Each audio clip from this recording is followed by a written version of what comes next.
¿Están viendo todos mi pantalla? Sí, doctor, sí se ve. Ok. Vamos a ver el tema de tuberculosis pulmonar, tratamiento quirúrgico. Y bueno, dentro de las generalidades, ustedes saben que la TBC es una enfermedad infectocontagiosa causada por el Mycobacterium tuberculoso y se caracteriza por la formación de granulomas a nivel de los tejidos, principalmente a nivel pulmonar, pero también puede haber afectación extrapulmonar o, por ejemplo, a nivel ganglionar y seguido por la pleura. El curso crónico puede conducir a la muerte sin tratamiento.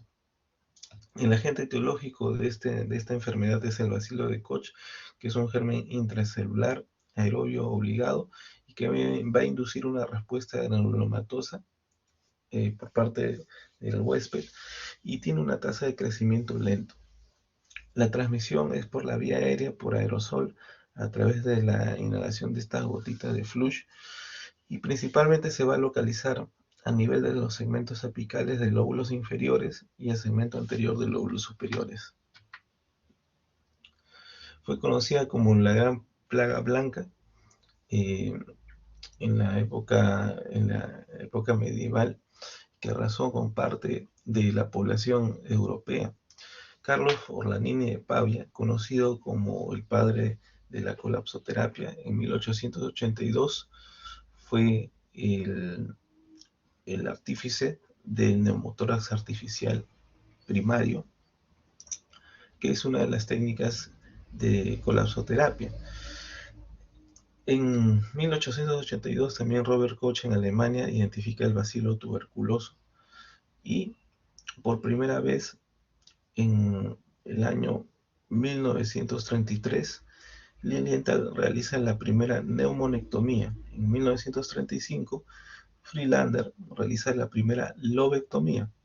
En 1944 se aísla por primera vez la streptomicina y en 1952 Robiset y Selikov realizan el primer ensayo clínico probando la eficacia de la isoniazida. En la actualidad se puede sospechar y probar la presencia de tuberculosis al hacer el examen de esputo, pero la extensión de la enfermedad también tuvo que esperar hasta 1895 cuando Röntgen descubrió los rayos X. Ernst Sauerbruch es considerado como el primer pionero de la cirugía torácica. Nació en 1875 y cuando tenía 4 años su padre falleció de tuberculosis.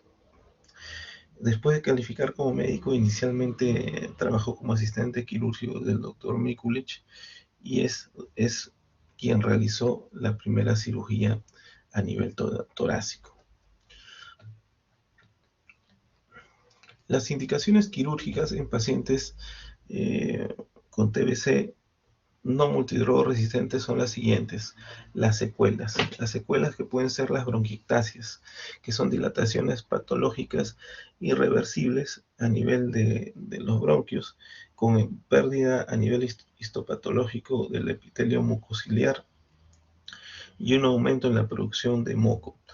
Es por ello que estos pacientes van a presentar broncorreas a repetición, tos con expectoración mucopurulenta a repetición y también infecciones a repetición. Las bronquiectasias pueden ser de 3 tipos: cilíndricas, quísticas y varicosas.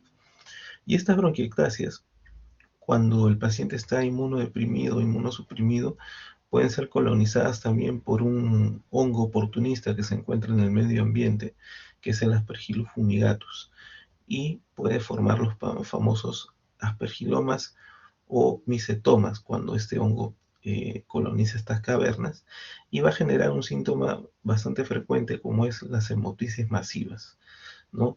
Hemoptisis masiva se llama cuando el paciente tiene tos con expectoración de sangre de 550 centímetros cúbicos a más en 24 horas. Las hemoptisis recurrentes cuando el paciente presenta 3 episodios a más de hemoptisis en una sola semana.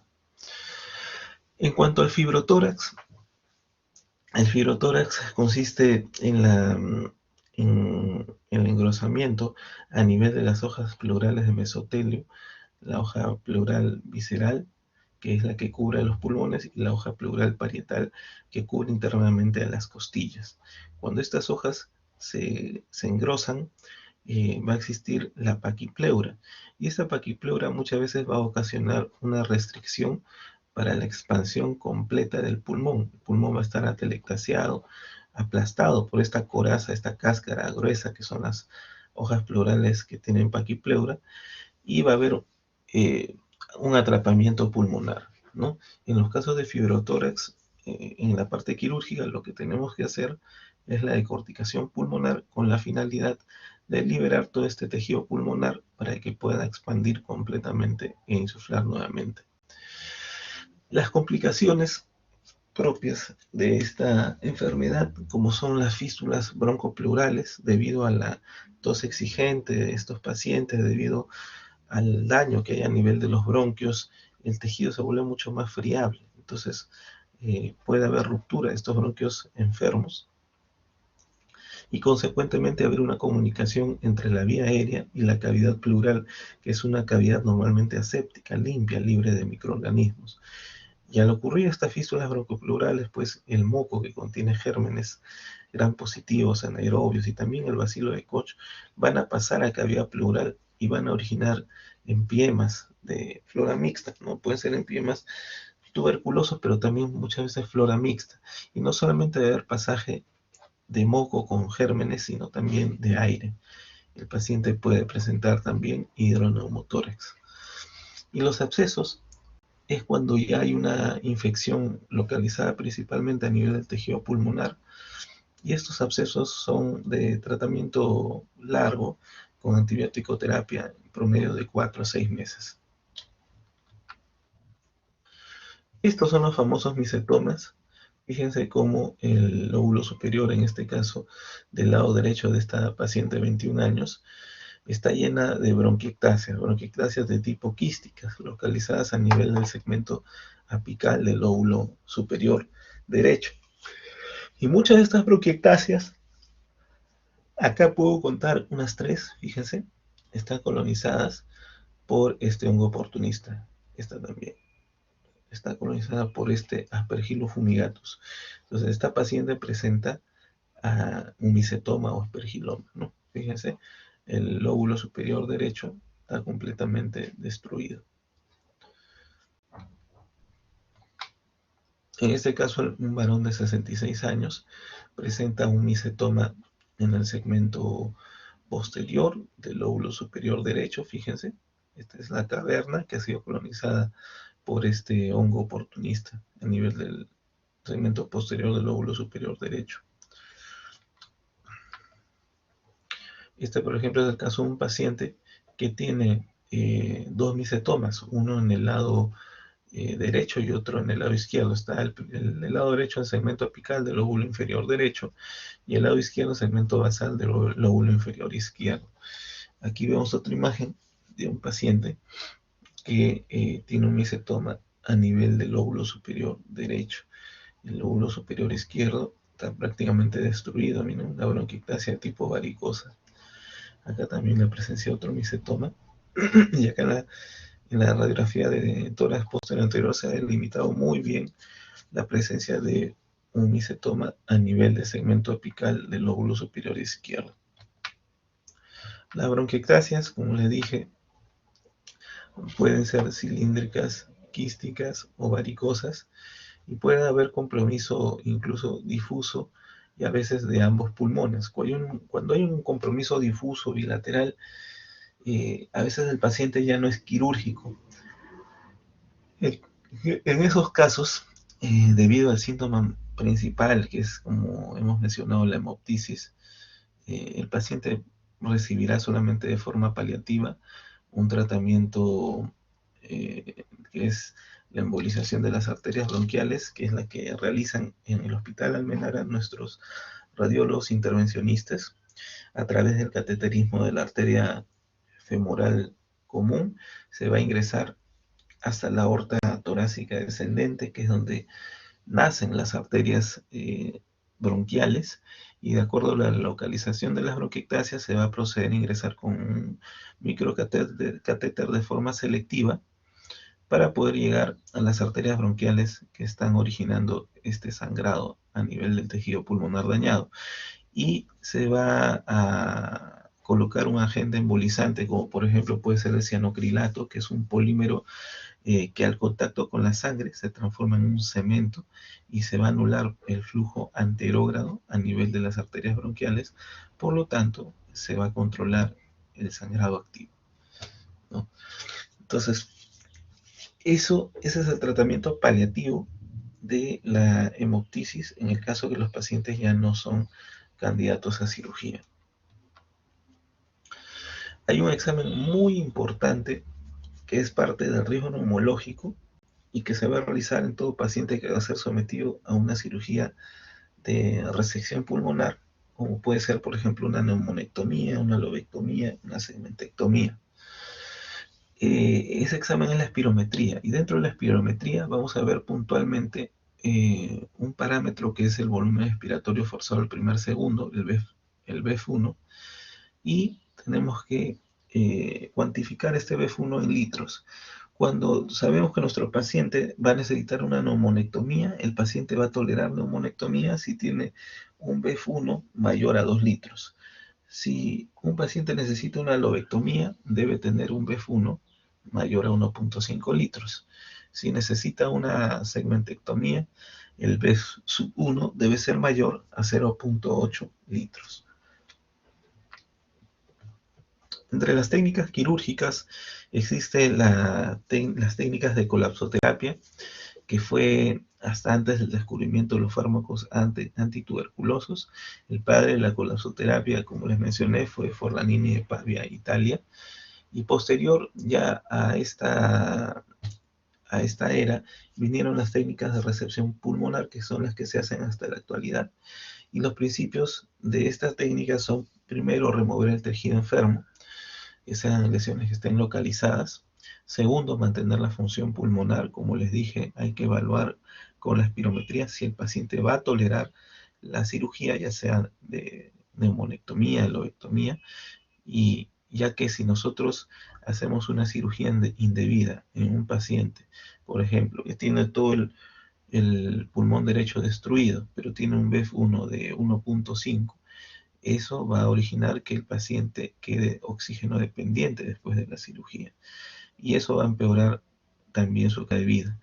Entonces, en los casos que no hay una adecuada reserva funcional pulmonar y no cumple con los criterios que hemos eh, conversado acerca de la reserva funcional pulmonar del BEF1 y la espirometría, es mejor no operar. O sea, hay que ver qué paciente va a tolerar la operación y qué paciente lamentablemente ya no, ¿no? Y tercero, bueno, idealmente que el paciente no tenga tuberculosis activa, ¿no? Las cirugías son las lobectomías, neumonectomías, segmentectomías. Entre las técnicas de colapsoterapia, la primera técnica que vamos a conversar es el neumotórax artificial intrapleural, que fue propugnado por Forlanini, que consistió en las inyecciones de volúmenes de aire, aproximadamente 60-80 mililitros, sobre todo a nivel de las regiones apicales de los hemitórax. Y esta inyección de aire se realizaba cada 15 días. Tenía por finalidad generar un aumento de la presión a nivel apical, para que por el aumento de esta presión hubiera un colapso de estas cavernas que estaban localizadas en los segmentos apicales. Pero se vio que en algunos pacientes, a pesar de los volúmenes inyectados a repetición, no había un colapso de estas cavernas apicales, y se evidenció que existía la presencia de adherencias a nivel de los segmentos apicales entre la pleura visceral, que es la que recubre los pulmones, y la pleura parietal, que es la que cubre las costillas. Se evidenciaron adherencias, ¿no? Tejido fibrótico vascularizado que sujetaba el pulmón e impedía que estas cavernas pudieran ser colapsadas.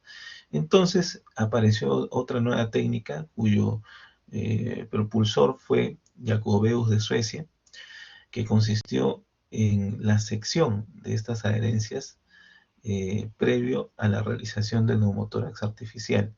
Y fueron dos tipos: la neumolisis intrapleural cerrada, que era realizada a través de una videotoracoscopía rústica hasta ese momento, y el padre de la videotoracoscopía fue justamente Jacob de Suecia, y la neumolisis intrapleural a cielo abierto, que consistía en hacer un corte para poder llegar a nivel de la región apical y hacer una sección directa de estas adherencias, ¿no? A cielo abierto, a toracotomía, ¿no?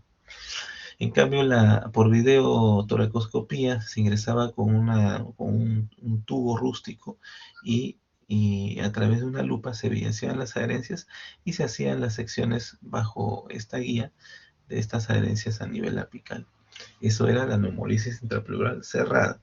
La neumolisis intrapleural a cielo abierto era a través de una incisión en el tórax para que a través de este corte se pudieran hacer las secciones directas a cielo abierto de estas adherencias. La frénico-parálisis es otra de las técnicas de colapsoterapia y existieron la frénico-parálisis completa y permanente, que era la frenisectomía. ¿En qué consistía la frenisectomía? Se localizaba el nervio frénico a nivel de la región cervical, por delante del escaleno medio, y se enrollaba el nervio frénico con una pinza Kelly, se enrollaba y se arrancaba completamente, ¿no? Entonces, esto iba a originar un ascenso del hemidiafragma de ese lado, con la consecuente parálisis diafragmática. Y al ascender este hemidiafragma, iba a originar un colapso a nivel de los segmentos apicales de los lóbulos superiores. La otra técnica fue la frenicopresura. En vez de arrancar el nervio frénico, se pinzaba con una disección, con una pinza de disección, se pinzaba el nervio frénico y había una parálisis diafragmática temporal, ¿no? Temporal, que también tenía por objeto lo mismo, generar un colapso de las cavernas localizadas a nivel apical. Y la técnica de frenicoparálisis, ya sea la frenisectomía o la frenicopresura, combinada con neumoperitoneo, que era la inyección de volúmenes de aire en cavidad peritoneal, tenía por finalidad el colapso de las cavernas localizadas a nivel de los segmentos apicales de los lóbulos inferiores. Ojo, la técnica combinada con neumoperitoneo, o sea, frenisectomía, frenicopresura más neumoperitoneo, tenía por finalidad el colapso de las cavernas localizadas a nivel apical, pero de los lóbulos inferiores. Ok, la toracoplastía era una técnica de resección de segmentos de arcos costales posteriores, a veces desde el segundo hasta el noveno arco costal, y que tenía por finalidad reducir el espacio del hemitórax para que también fueran colapsadas las cavernas a nivel apical.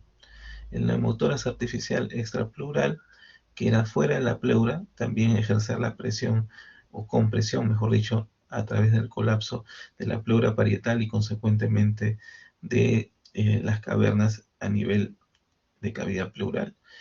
Y el plombaje, el colapso por presión directa, plombaje, era realizado con parafina o material plástico. Se colocaban, por ejemplo, unas esferas llamadas esferas de Lucita para ejercer un aplastamiento directo de las cavernas localizadas a nivel de los segmentos apicales. Ese se llamó colapso por presión directa, plombaje. Entonces, eh, vamos a, esto ya lo hemos revisado. Por ejemplo, la neumolisis intrapleural, perdón, neumolisis extrapleural usando el músculo pectoral mayor. Fíjense cómo se rotaba parte del pectoral mayor y por debajo de las costillas se encuentra la pleura parietal. Se ejercía una compresión extrapleural, ¿no? Por parte de este músculo de pectoral mayor hacia las cavernas localizadas a nivel apical. En otros casos, se ingresaba cavidad pleural y se colocaba incluso grasa que venía de la región glútea o a veces de tumores lipomatosos. Se retiraba esa grasa voluminosa y se colocaba a nivel de la región apical, fíjense, los segmentos apicales, para poder generar un aplastamiento y colapso de cavernas localizadas a nivel de los segmentos apicales.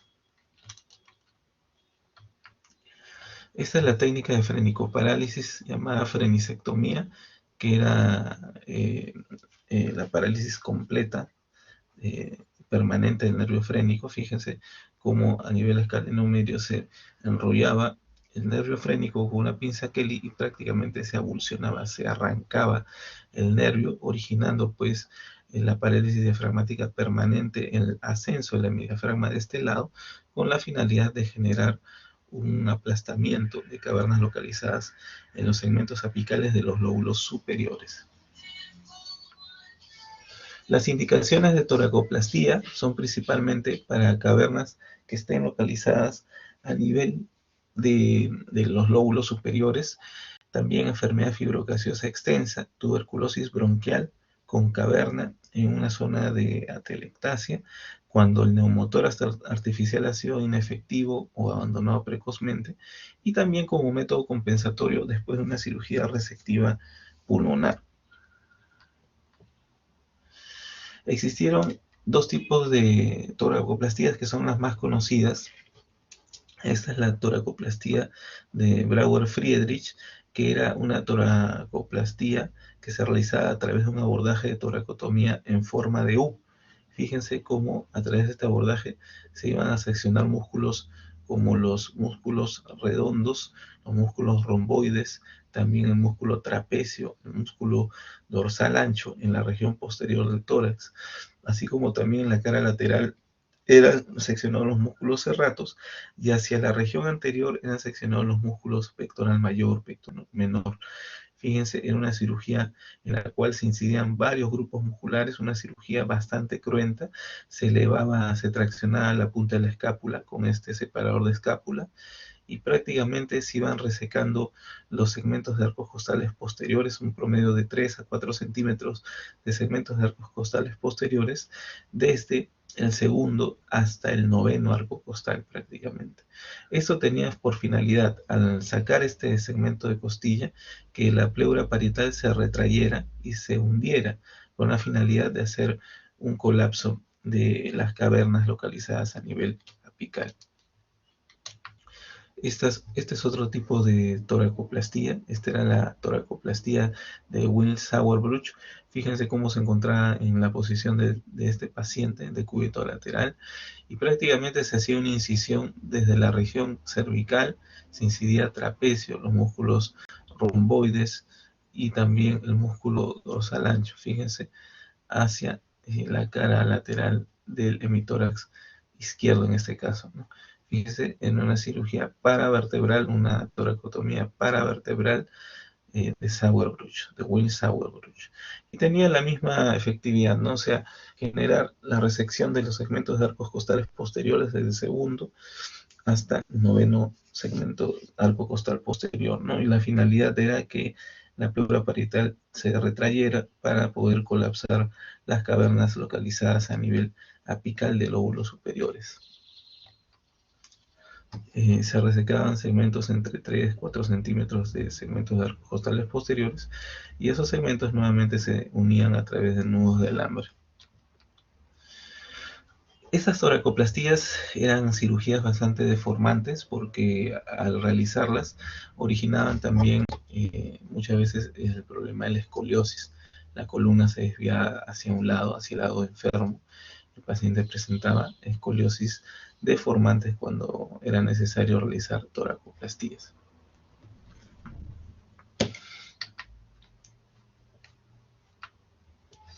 El colapso por presión directa, llamado también plumbaje, era el espacio creado quirúrgicamente con relleno no reabsorbible. Se podía colocar material de parafina y balón polivinil. Las esferas de lucita son las esferas que eran más usadas para poder hacer un colapso de estas cavernas apicales directamente, un colapso por presión directa. Se usaba también polimetacrilato. Y la indicación era lesiones en lóbulos superiores con cavernas centrales, pacientes en mal estado general que no fueran candidatos a cirugía resectiva, lesiones en ambos lóbulos superiores bilaterales o asociados también a otro procedimiento colapsoterápico, y pacientes con capacidad respiratoria reducida, o sea, pacientes que lamentablemente ya no eran candidatos a una cirugía de resección pulmonar. Esas son las esferas de lucita. que han sido localizadas a nivel del lóbulo superior derecho, en este caso, que va a generar un aplastamiento por presión directa de las cavernas localizadas a nivel apical. Fíjense, a veces esta técnica de plombaje podía tener complicaciones por migración de estas esferas, ¿no? Si estas esferas migraban demasiado hacia la región mediastinal, a veces podían originar fístulas o erosiones a nivel del esófago o a nivel también de la aorta, y podrían originar catástrofes como por ejemplo unas fístulas esófago-pleurales o fístulas aorto-pleurales, ¿no? Que eran catastróficas. Y en el caso que estas esferas migraran hacia la pared del tórax, a veces originaban erosión de partes blandas a nivel de los músculos, de la grasa y de la piel, y terminar el paciente con la presencia de un cuerpo extraño a nivel de partes blandas en región torácica, que era sumamente doloroso. Fíjense cómo han quedado acá localizadas las esferas de Lucita con la finalidad de generar un aplastamiento por presión directa de cavernas apicales. En este caso, fíjense cómo se ha colocado una bolsa con esferas a nivel de debajo de las costillas para originar un colapso extrapleural. Las complicaciones de la toracoplastía principalmente eran durante el acto operatorio, ¿no? La perforación pleural, lesiones vasculares. Ya recuerden que ustedes a nivel apical está colindante con los vasos subclavios, la vena, la arteria subclavia. Tenemos también el plexo braquial. Habían a veces lesiones a nivel del plexo braquial, lesiones a nivel del ganglio estrellado, que es parte de la cadena simpática. El paciente podía terminar con un síndrome de Horner, con tosis palpebral, en oftalmos y miosis, ¿no? Entonces podían haber también lesiones nerviosas, ¿no? Que es lo que les estoy mencionando. Shock operatorio, obviamente un shock hipovolémico, producto pues de lesiones vasculares, sobre todo a nivel arterial, ¿no? A nivel de la arteria subclavia. Y estas son las famosas adherencias, las adherencias entre la pleura visceral, que es esta hoja de mesotelio que recubre el pulmón, y la pleura parietal, que es la hoja de mesotelio que va a recubrir a las costillas internamente.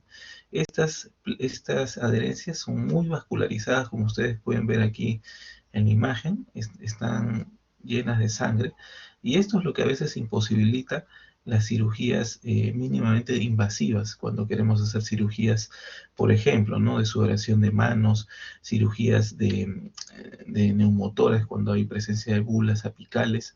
Si hay presencia de adherencias, a veces imposibilita realizar cirugías mínimamente invasivas. Pero no hay forma de detectarlas antes de la operación.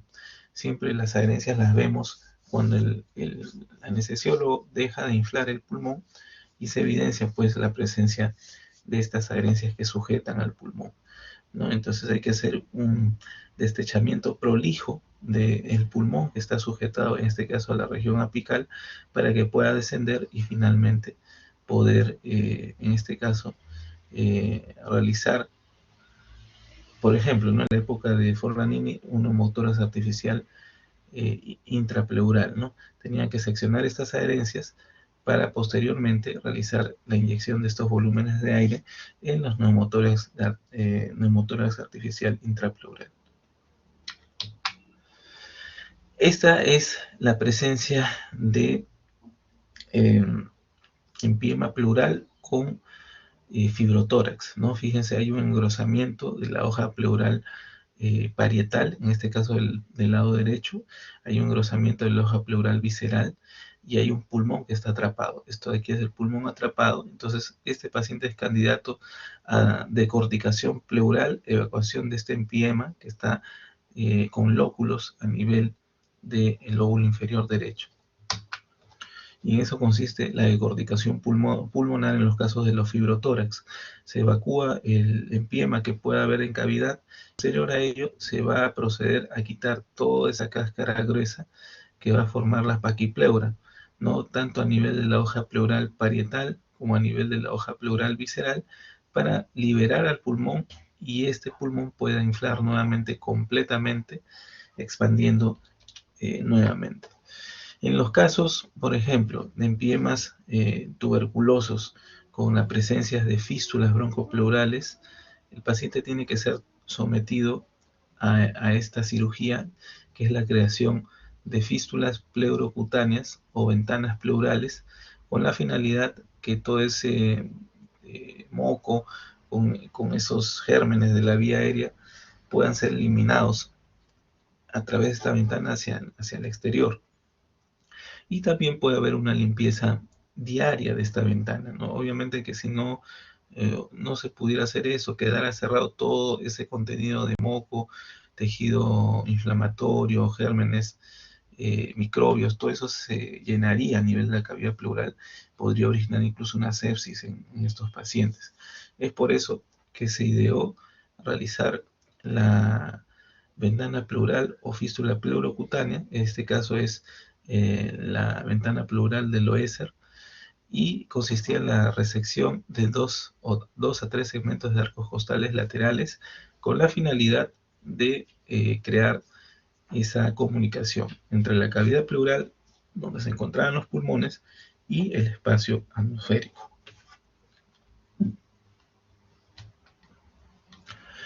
La tuberculosis multidrogo-resistente, ya saben que se considera cuando existe resistencia a isoniazida y rifampicina, que son las más potentes drogas de primera línea. La cura con el tratamiento médico es menor al 50%, pero el tratamiento médico más la cirugía, en caso de lesiones localizadas, que puedan ser, digamos, motivos de una resección pulmonar localizada, da una tasa de curación de más del 90%. La TBC-XDR es cuando existe resistencia también a isoniazida y rifampicina y a todos los tipos de fluoroquinolonas y a por lo menos uno de los 3 medicamentos inyectables de la segunda línea, como son capreomicina, kanamicina y amikacina. En cuanto al rol de la cirugía en pacientes con TBC multidrogo resistente, hay que indicar que la resección del tejido pulmonar dañado más el tratamiento antituberculoso tiene una tasa de curación mayor al 85%. Pero los pacientes que van a ser candidatos a cirugía resectiva de pulmón, ya sea lobectomía o neumonectomía, tienen que tener algunos principios. Primero, que el paciente tenga lesiones localizadas, que estén localizadas ya sea a nivel del lóbulo superior, medio, inferior, ¿no? Segundo, que el tratamiento preoperatorio antes de la cirugía sea por lo menos de 3 meses, de 3 a 6 meses, idealmente que el BK en esputo esté negativo, el cultivo esté negativo es lo ideal, pero en caso estén positivos, persistan positivos, también podemos operar, obviamente con los cuidados necesarios para poder realizar cirugías en pacientes con TBC activa. Por ejemplo, en el Hospital Hipólito Unanue existen salas acondicionadas específicamente para cirugías de pacientes MDR o XDR activos. El tratamiento posoperatorio, después de la resección pulmonar, debe ser mayor a 1 año. O sea, después de la cirugía, paciente que tiene TBC MDR debe recibir tratamiento farmacológico más de 1 año después de la cirugía. La idea siempre es preservar la función pulmonar, evitar que nuestro paciente quede oxígeno dependiente. Ya saben que cuando el paciente tiene pobre reserva funcional pulmonar, mejor no operar. En los casos de esos pacientes se puede realizar el tratamiento paliativo con la embolización de las arterias bronquiales para evitar el síntoma más frecuente en los casos de pacientes con bronquiectasias y mesetomas, que es la hemoptisis. Y bueno, el objetivo de la cirugía en estos pacientes es disminuir la carga basilar que queda anidada en estas lesiones cavitadas, en estas cavernas, para evitar las recaídas. Recuerden que estos pacientes pueden hacer recaídas o nuevamente puede reactivarse la infección por TBC. En cuanto a las complicaciones de la cirugía propiamente de tuberculosis, de estas cirugías resectivas pulmonares, vamos a tener el sangrado, porque recuerden ustedes que estos pacientes con TBC van a tener múltiples adherencias difusas, extensas, localizadas sobre todo a nivel de los segmentos apicales, posteriores de los hemitórax. Entonces, las adherencias, como ustedes han visto, son sumamente vascularizadas, aparentemente inofensivas, pero al momento de seccionarlas sangran, pero terriblemente. Es por ese motivo que uno de los mayores riesgos en estas cirugías de TBC es el sangrado. Recuerden que el pulmón va a estar totalmente pegado, adherido, y también el hilio pulmonar muchas veces va a estar lleno de ganglio, de un conglomerado ganglionar a nivel iliar que también puede sangrar y también a veces dificulta mucho la disección, sobre todo cuando queremos hacer cirugías localizadas como es por ejemplo una lobectomía. La infección propia de toda cirugía puede también ocurrir, los empiemas, que es la presencia de pus en cavidad pleural cuando ha habido también una mala higiene al momento quirúrgico, puede existir el riesgo de empiema.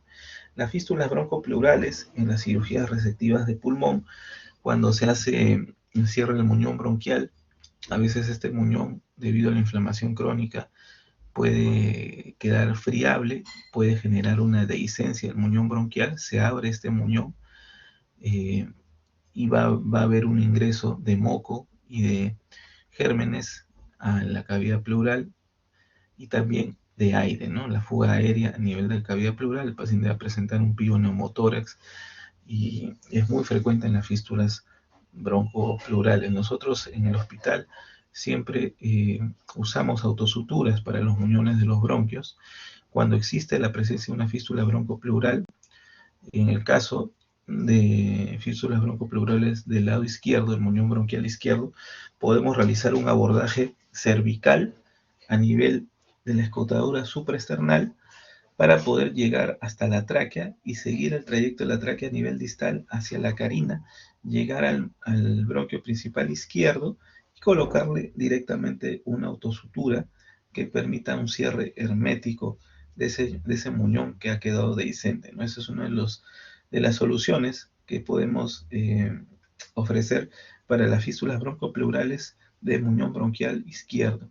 En los casos de fístulas broncopleurales de muñón bronquial derecho, recuerden ustedes que por anatomía el bronquio principal derecho es más corto, en cambio el bronquio principal izquierdo es más largo, por eso es que nos da la posibilidad de volver a reparar el bronquio principal izquierdo a través de este abordaje cervical. En los casos del lado de, a veces como es muy corto, ya no se puede hacer el cierre primario o directo a través de la autosutura de este muñón bronquial. La única alternativa que queda para estos pacientes es la creación de las ventanas pleurales, ¿no? Las fístulas pleurocutáneas, que son las que vimos en fotos anteriores, para que pueda haber la evacuación de este moco y estos gérmenes que ingresan de la cavidad, de la vía aérea hacia la cavidad pleural, y también hacer una limpieza diaria de esta cavidad, ¿no? Entonces, con la finalidad de evitar una sepsis, ¿no? De punto de partida a nivel bronquial. Y bueno, las fístulas broncopleurales, sangrados, infecciones, finalmente, si no son tratadas adecuadamente, pueden derivar incluso en la muerte del paciente. Muy bien, alumnas y alumnos. Les agradezco a ustedes por la atención. No sé si de repente hay alguna pregunta.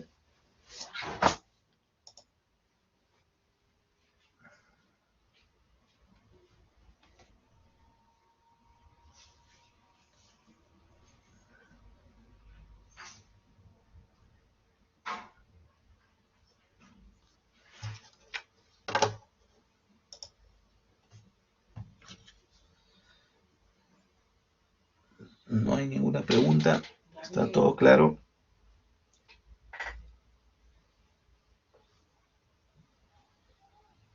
Alumnos, está todo claro.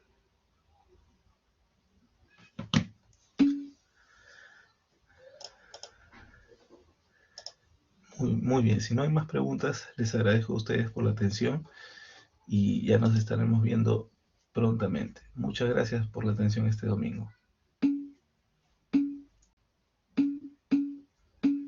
Ok, buen día a todos.